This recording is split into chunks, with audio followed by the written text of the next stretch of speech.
Mary was a beautiful young girl from a poor family in Nigeria. Her parents, Papa Chike and Mami Former, were very poor farmers who struggled to feed their family. They did not have much, but they had something many rich families did not have: love. From a young age, Mary showed signs of being different. While other children were slow to learn things, Mary was always quick. She could listen to a story once and repeat it word for word. She could count faster than anyone in the village. People often whispered, "This child is a gift from God." But no matter how intelligent Mary was, poverty stood tall like a mountain before her.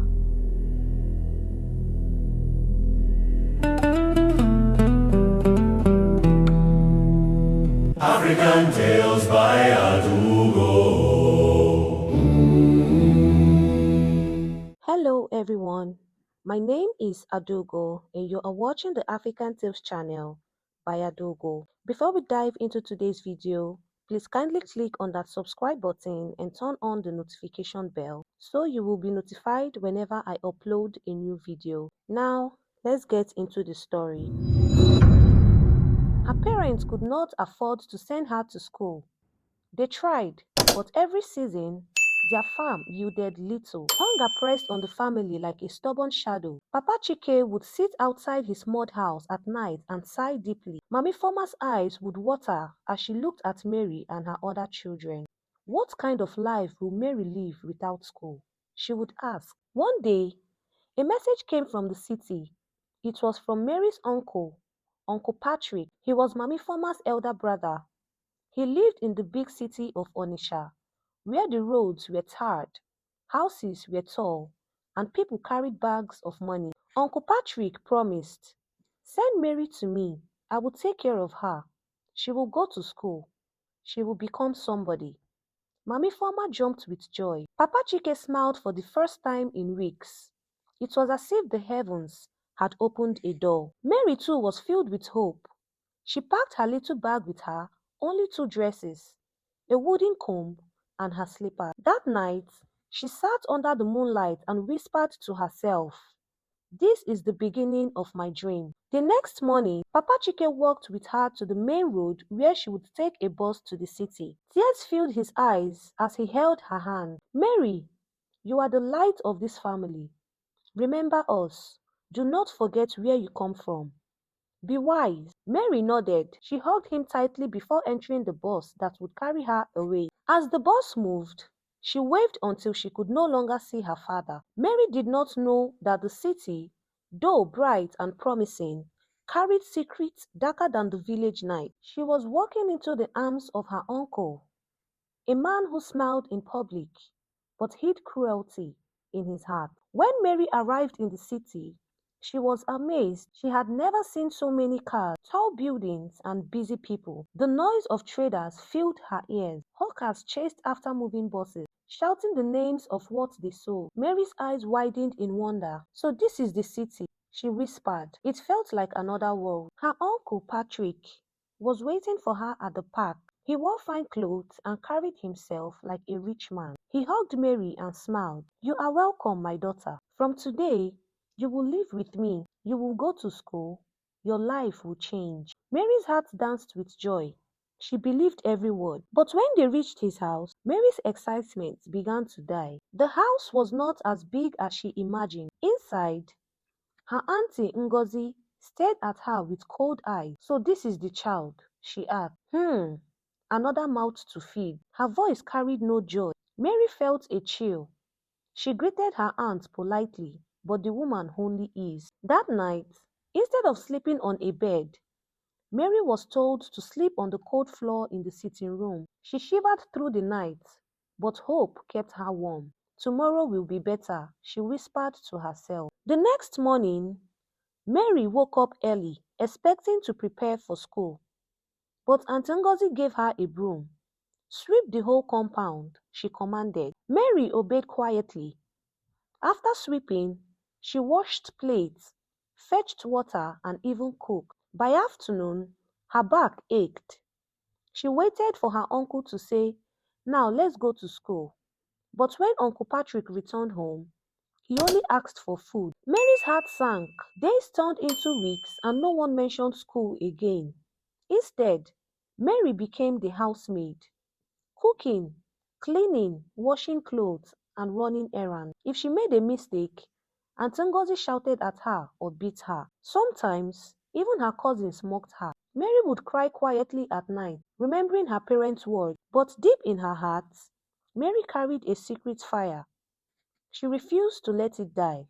She whispered to herself, "One day, I will still go to school. One day, I will rise." One evening, after a long day of work, Mary sat on the kitchen floor, holding her knees to her chest. Her fingers were sore from scrubbing clothes, her eyes red from smoke after cooking with firewood. She stared at the tiny window above her and saw the stars blinking. "Do you see me?" she whispered to the sky, as if talking to her parents. A tear slid down her cheek. "I am still your Mary.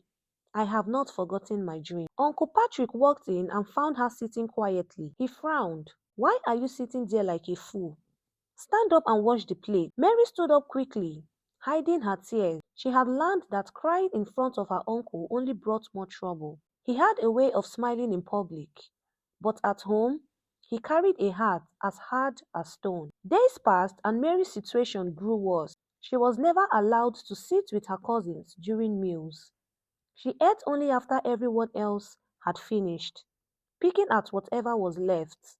Sometimes it was only bones or cold yam. At night, she lay on the bare floor, her stomach grumbling. Yet in her heart, she repeated her father's words, "You are the light of this family." One Sunday afternoon, while sweeping the veranda, Mary had children passing by. They wore neat uniforms, carried books, and laughed as they headed home from Sunday lessons. Mary dropped her broom and stared at them until they disappeared from sight. Her heart ached. She longed to be among them, to hold a book in her hands, to write on paper. That night, she whispered, "God, please make a way for me." The next day, an opportunity came like a whisper from fate. As Mary was washing clothes outside, she noticed her uncle's eldest son, Chuka, doing his homework. His books lay open on the table. Mary's eyes danced over the pages. Without thinking, she moved closer and began to read the words aloud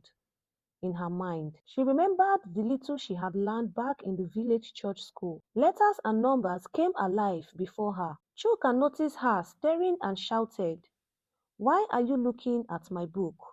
Is it for you?" He pushed her away, but Mary had already caught a glimpse of something she could not forget. That night, she closed her eyes and repeated every word she had seen. To her surprise, she remembered them all. From that day, whenever no one was watching, Mary secretly read her cousin's book. She memorized the words, the sums, the stories. It was as if her brain was a sponge, soaking everything quickly. Slowly, she began to teach herself. But nothing hidden stays hidden forever. One evening, Auntie Ngozi returned home early and caught Mary holding one of Chuka's books. Her eyes blazed with anger. "So this is what you do instead of work?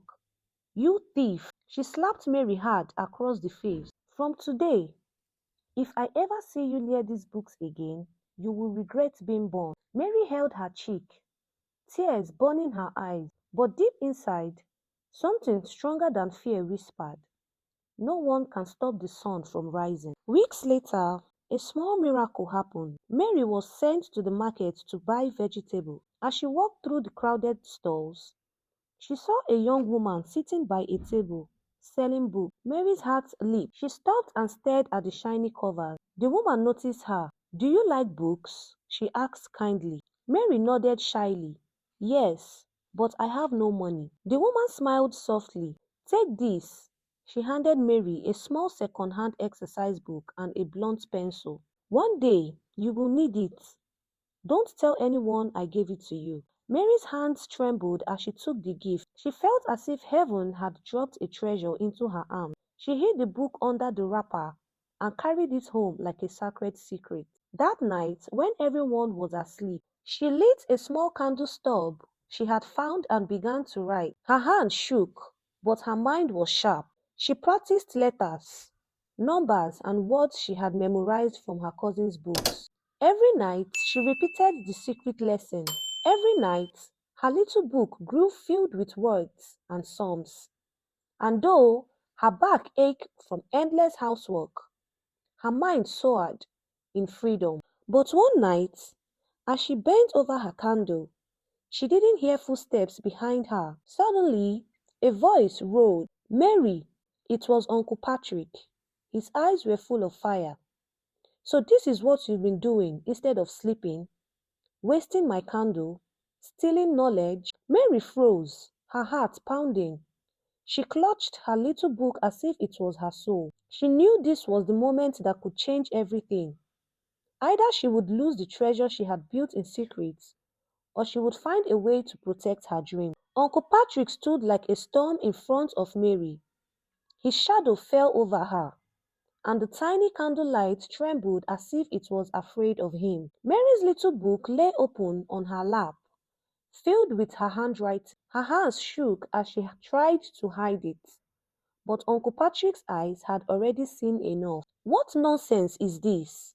he barked, snatching the book from her. He flipped through the pages, his brows tightening with every line he saw. "So after feeding you, giving you a roof over your head, this is how you repay me? By wasting my resources on foolish dreams? Who told you that you will ever go to school? Who told you that you are better than your cousin?" Mary's lips trembled, but she stayed silent. She knew that one wrong word could bring down his wrath, but silence only made him angrier. With one swift move, he tore the exercise book into pieces and threw them on the floor. Mary gasped as if he had torn her apart. "You will never touch a book in this house again," Uncle Patrick thundered. "If I ever see you with one, you will regret the day you were born." He blew out the candle and stormed away, leaving Mary in darkness. The pieces of the book lay scattered on the ground like broken dreams. Mary picked them up one by one, her tears falling on the torn pages. "They can destroy the paper," she whispered, "but they cannot destroy what is inside me." From that night, Mary carried her lessons in her head. She no longer had a book, but she refused to give up. Every time she cooked, she repeated multiplication tables in her mind. When she swept the compound, she spelled words quietly. When she washed clothes, she solved sums in her heart. Her mind became her hidden classroom. But the house was not her only battle. Aunty Ngozi's hatred grew worse by the day. She found fault in everything Mary did. If the food was salty, she shouted. If the water was not enough, she beat her. Even the cousins joined in mocking her. "Look at the village girl," they sneered. "You think you will ever be like us?" One rainy evening, after a long day of errands, Mary was sent to buy kerosene. The streets were wet and slippery, and her slippers almost fell apart. As she walked back with the gallon, she slipped and spilled some kerosene on the ground.